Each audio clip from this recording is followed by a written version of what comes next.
Hello students, இன்றைக்கி class 12 சிபிஎஸ்சியில் இருக்கக்கூடிய இன்டெக்ரல்ஸ் சாப்டர் பார்க்கலாம். அதில் எக்ஸசைஸ் 7.1ல் first sum integral of sin 2x dx.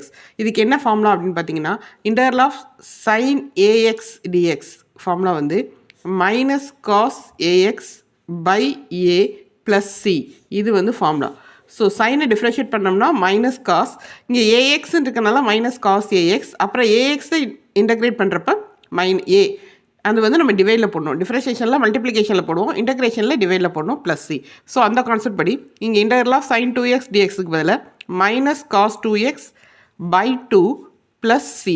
இதுதான் வந்து ஆன்சர். ஓகே, இதே மாதிரி second sum integral of cos 3x dx. Cos 3x பண்ணோம்னா sin 3x, 3x இந்த இன்டெக்ரல் பண்ணுறப்ப 3/3 ப்ளஸ் சி. இதுதான் வந்து செகண்ட் சம்மோட ஆன்சர். தேர்ட் சம் பார்த்தீங்கன்னா integral of e power 2x dx. e power 2x integrate பண்ணால் e power 2x